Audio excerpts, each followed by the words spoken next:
یہ حضرت صدیق اکبر رضی اللہ تعالیٰ عنہ سے مروی ایک حدیث ہے کہ حضور اقدس نبی کریم صلی اللہ علیہ وسلم نے ارشاد فرمایا کہ ما اصر من استغفر وان عاد فی اليوم 70 مرہ، کہ جو شخص استغفار کرتا رہے، اللہ تعالیٰ سے اپنے گناہوں کی معافی مانگتا رہے، وہ چاہے دن میں 70 مرتبہ اس نے گناہ کیا ہو، لیکن وہ ان لوگوں میں شمار نہیں ہوگا جن کو گناہ پر اصرار کرنے والا کہا جائے۔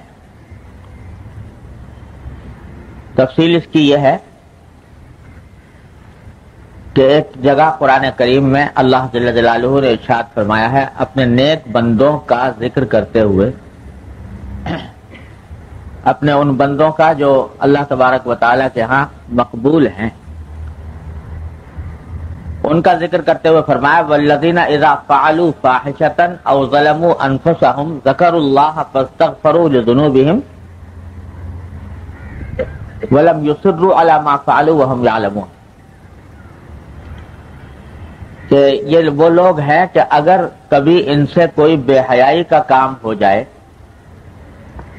یا یہ اپنی جانوں پر کوئی ظلم کر بیٹھیں، یعنی کسی گناہ کا ارتکاب کر بیٹھیں، تو جب اللہ کو یاد کرتے ہیں تو اللہ کو یاد کر کے یہ اللہ تبارک و تعالی سے اپنے گناہوں کی معافی مانگتے ہیں، اور جو کچھ انہوں نے کیا یعنی جو گناہ ان سے سرزد ہوا اس پر اصرار نہیں کرتے، جان بوجھ کر اس گناہ کے اوپر اصرار نہیں کرتے، بلکہ اللہ تبارک و تعالی سے معافی مانگتے ہیں۔ تو اس آیت کریمہ میں اللہ تبارک و تعالی نے بندے کی توبہ قبول ہونے کے لیے گویا یہ ایک شرط کے طور پر بات ذکر فرمائی کہ گناہ کرنے کے بعد اس گناہ پر اصرار نہ ہو۔ اگر گناہ پر اصرار ہو تو پھر توبہ کارآمد نہیں، لیکن اگر گناہ پر اصرار نہیں ہے تو پھر اللہ تعالیٰ سے جب توبہ مانگیں گے تو اللہ تبارک و تعالیٰ قبول فرمائیں گے، گناہوں کو معاف فرما دیں گے۔ یہ تو آیت کریمہ کا ترجمہ ہے۔ اسی آیت کے حوالے سے اس حدیث میں رسول اللہ صلی اللہ علیہ وسلم نے یہ ارشاد فرمایا کہ جو شخص استغفار کرتا رہے مسلسل وہ اصرار کرنے والوں میں شمار نہیں ہوگا، چاہے دن میں 70 مرتبہ گناہ کیا ہو، لیکن وہ اصرار کرنے والوں میں شمار نہیں ہوگا، کیونکہ استغفار کر رہا ہے، اپنے اس فعل پر نادم ہے اور اللہ تبارک و تعالی سے مغفرت طلب کر رہا ہے، تو اس کو اصرار کرنے والوں میں شمار نہیں کیا جائے گا، پھر بھی اللہ تبارک و تعالی اس کی توبہ قبول فرما لے گا۔ یہ توبہ اور استغفار اللہ تبارک و تعالی نے ایک ایسا نسخہ تریاق عطا فرمایا ہے ہم سب اللہ کے بندوں کو کہ اس کی موجودگی میں شیطان کا کوئی وار کارآمد نہیں رہتا۔ ہمارے حضرت والا قدس اللہ تعالیٰ سے رہو فرمایا کرتے تھے کہ جب اللہ تبارک و تعالیٰ نے انسان کو پیدا کیا تو انسان سے بھی پہلے شیطان کو پیدا کر دیا تھا۔ شیطان کی تخلیق پہلے ہوئی، آدم کی تخلیق بعد میں ہوئی، تو انسان سے بھی پہلے شیطان کو پیدا کر دیا تھا، جس کے معنی یہ ہے کہ وہ شیطان اس لیے پیدا کیا گیا تھا، اس کا مقصد تخلیق ہی یہ تھا کہ جو آدم علیہ السلام بعد میں پیدا ہونے والے ہیں ان کی اولاد کو یہ بہکائے گا۔ گویا گناہ کے سبب کو اللہ تعالی نے پہلے سے پیدا کر دیا اور انسان بعد میں پیدا ہوا، تو گویا اس جب انسان کو بھیجا اس دنیا میں تو ساتھ میں شیطان کو لگا کر بھیجا۔ اب یہ شیطان کیا تھا؟ یہ ایک زہر جو ہلاک کرنے والا انسان کو. تو اللہ جل جلالہ کی حکمت سے یہ بات بعید تھی، حکمت سے بھی اور رحمت سے بھی یہ بات بعید تھی کہ اللہ تعالیٰ زہر پیدا فرمائے اور اس کا تریاق پیدا نہ کرے، اس کا توڑ پیدا نہ فرمائے. تو اللہ تبارک و تعالیٰ نے زہر بھی پیدا کیا، شیطان اور نفسانی خواہشات، یہ زہر ہے، لیکن اس زہر کا تریاق بھی اتنا آسان بنا دیا، اتنا آسان بنا دیا کہ ادھر سے یہ زہر انسان کو کاٹے اور ڈسے، اسی وقت انسان تریاق استعمال کر سکتا ہے بغیر کسی ادنا محنت کے. گناہ ہوا اور گناہ کے فوراً بعد طبیعت میں ندامت ہوئی، اور ندامت کے بعد اس نے کہہ دیا استغفر اللہ ربی من کل ذنب واتوب الیہ. بڑے سے بڑے گناہ کا تریاق ہو گیا، زہر کا تریاق ہو گیا. کوئی چیز اللہ تبارک و تعالیٰ نے مضر ایسی پیدا نہیں کی، زہر ایسا پیدا نہیں کیا جس کا تریاق نہ بنایا ہو، اور تریاق بھی آسان. میں ایک مرتبہ ایک سفر میں تھا جنوبی افریقہ کے، تو جنوبی افریقہ کا مشہور شہر ہے کیپ ٹاؤن. تو وہاں سے کیپ ٹاؤن کے شہر سے باہر نکل کر ایک مرتبہ ہم جا رہے تھے ساحل سمندر کی طرف، اور وہاں پہاڑی علاقہ ہے. تو ایک پہاڑ کے اوپر سڑک پر جا رہے تھے، تو جاتے جاتے دیکھا کہ بڑا اچھا منظر ہے، بڑا خوبصورت، اور کچھ شاید نماز بھی پڑھنی تھی. تو ہم نے گاڑی کہاں کے ذرا روکیں اور تھوڑا سا اس منظر سے بھی لطف اندوز ہوں، کچھ نماز بھی پڑھے. گاڑی روکی تو دیکھا تو سڑک کے کنارے ایک انتہائی خوبصورت پودا، انتہائی خوبصورت پودا لگا ہوا ہے، اس کے اوپر بڑی خوبصورت پتیاں آ رہی ہیں. تو اتنا خوبصورت معلوم ہوا کہ حالانکہ مجھے کچھ زیادہ ذوق بھی نہیں ہے پھول پھلواری کا، لیکن اتنا خوبصورت معلوم ہوا کہ بے ساختہ طبیعت چاہی کہ اس پتے کو جا کر توڑ لوں اور اس کو اپنے ساتھ رکھیں. جب میں اس کی طرف بڑھا اس پتے کو توڑنے کے لیے، تو ہمارے جو ساتھی تھے وہیں کے رہنے والے، وہ چیخے، کہا کہ حضرت آپ اس کو مت چھوئیے. میں نے کیوں بھائی؟ تو کہنے لگے کہ یہ بڑا خطرناک پودا ہے. کیسے خطرناک ہے؟ کہ اگر آپ اس کو چھوئیں گے تو جو آدمی بھی اس کو چھو لیتا ہے تو اس کا اثر ایسا ہوتا ہے جیسے بچھو کے کاٹنے کا. اس کو چھونے سے ہاتھ کے اندر زہر دوڑ جاتا ہے، اور زہر دوڑنے سے سارے جسم میں یہ کیفیت ہو جیسے کسی بچھو نے کاٹ لیا. تو اس واسطے آپ اس کو قریب میں مت جائیں. میں بڑا حیران پریشان، اتنا خوبصورت پودا اور اتنا خطرناک کہ آدمی ہاتھ لگائے اور ہاتھ لگاتے ہی اس کے جسم میں زہر دوڑ جائے. تو میں نے ان سے کہا کہ بھئی یہ تو بڑا خطرناک ہے، مجھے تو آپ نے بتا دیا کوئی اجنبی آدمی بیچارہ گزر رہا ہو یہاں سے اور وہ ہاتھ لگا دے، چھو لے، تو اس کے اوپر تو زہر کا اثر ہو جائے، وہ تو بیچارہ پریشان ہو جائے. تو اس پر انہوں نے کہا کہ ہاں ہے تو بڑا خطرناک، مگر اللہ تعالیٰ کی قدرت ایسی ہے کہ جہاں یہ پودا ہوتا ہے اسی کی جڑ میں ایک اور پودا بھی ہوتا ہے، اور وہ پودا اس زہر کا تریاق. جہاں یہ پودا پایا جائے گا اس کے ساتھ ہی میں نے دوسرا پودا پیدا کر دیا ہے. اگر کسی نے اس کو چھوا اور اس کے اوپر زہر کا اثر ہو گیا تو فوراً اس کا علاج یہ ہے کہ نیچے جو پودا اگ رہا ہے اس کو ہاتھ لگا لے تو وہ سارا زہر کا اثر ختم ہو جاتا ہے. میں نے کہا دیکھو اللہ تبارک اللہ احسن الخالقین. لوگ کہتے ہیں کہ صاحب یہ خود بخود پیدا ہو گیا، یہ کائنات، یہ عالم، یہ پھول جو ہیں، یہ پھل اور یہ سب خود پیدا ہو گئے.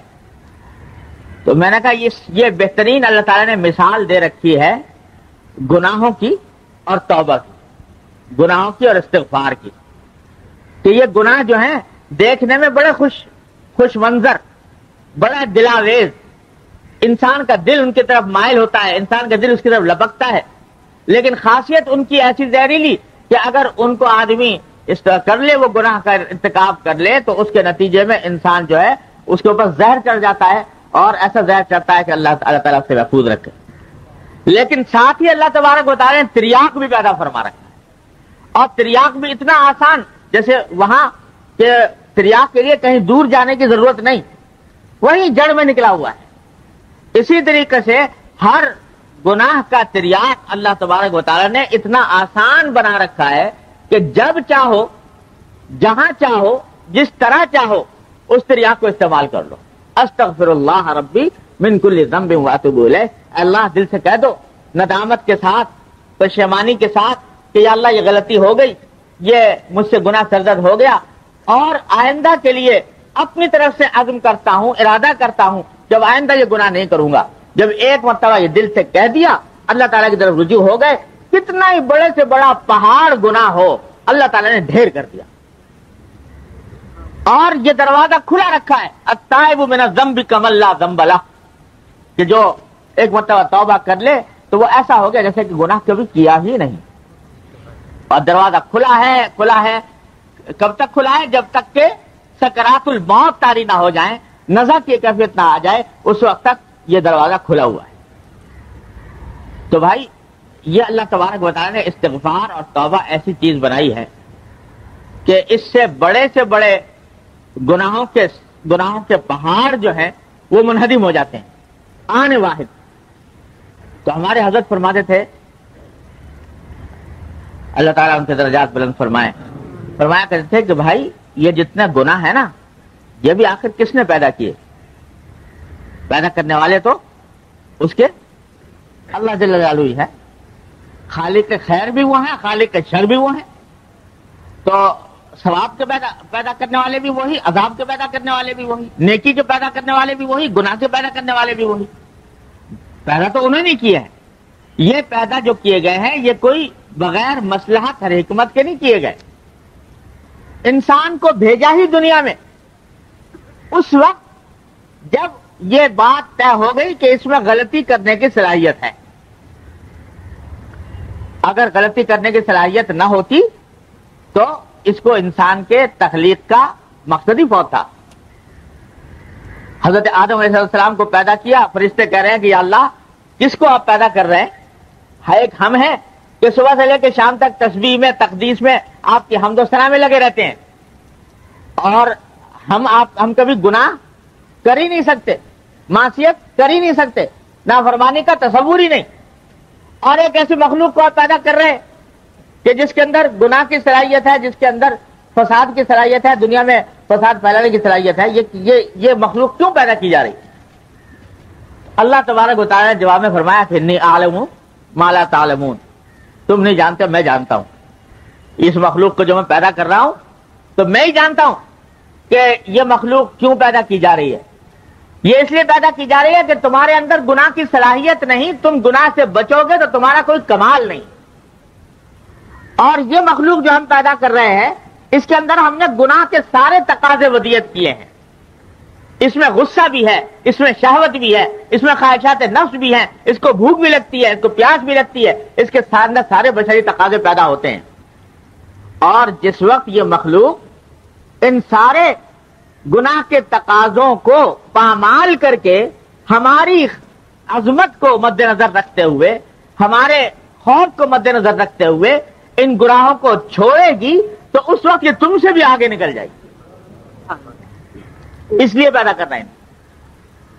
تو آدم علیہ السلام کو پیدا کرنے کے بعد ہمارے حضرت فرماتے تھے کہ اللہ میں نے فوراً دنیا میں نہیں بھیج دیا، بلکہ پہلے جنت میں رکھا اور صرف ایک حکم کا پابند کیا، اور کوئی حکم نہیں، نہ نماز کا، نہ روزے کا، نہ زکوٰۃ کا، نہ حج کا، نہ تسبیح کا، نہ تقدیس کا، نہ کچھ۔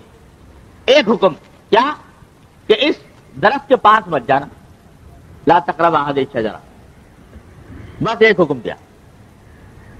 تو کیا ہوا؟ آزمانا یہ تھا کہ آیا یہ ہو گئی اس میں صلاحیت پیدا دنیا میں جانے کی کہ نہیں۔ جب وہ درخت کھا لیا اور درخت کھا کے غلطی ہو گئی، اور غلطی ہونے کے بعد پشیمانی ہوئی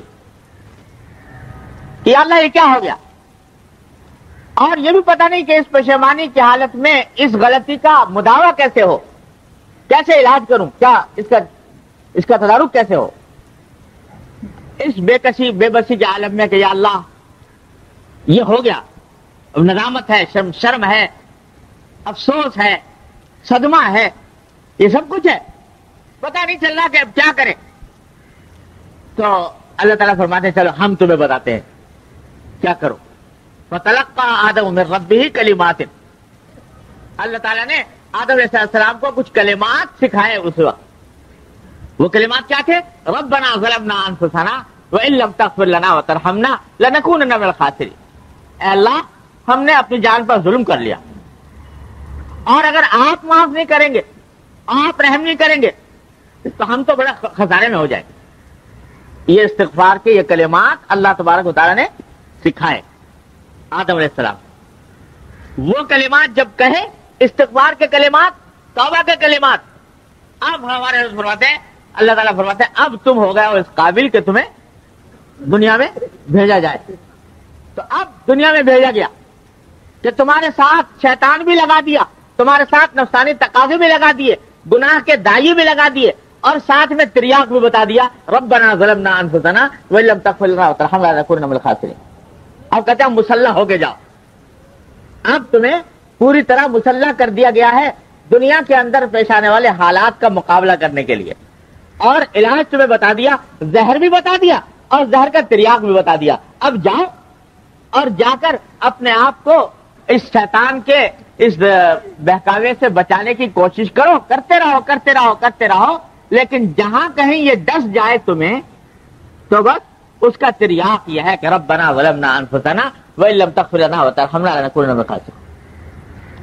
اور جوں جوں ندامت بڑھتی جائے گی بڑھتی جائے گی، اور آدمی اللہ تعالیٰ کی طرف رجوع کرتا جائے گا، استغفار کرتا جائے گا، اتنا ہی اللہ تبارک و تعالیٰ کا انشاءاللہ قرب بڑھے، اتنا ہی اللہ تبارک و تعالیٰ کے قرب میں اضافہ ہوگا.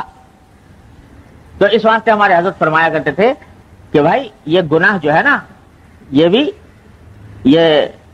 اللہ تعالیٰ کی حکمت اور مصلحت سے پیدا کیا گیا ہے.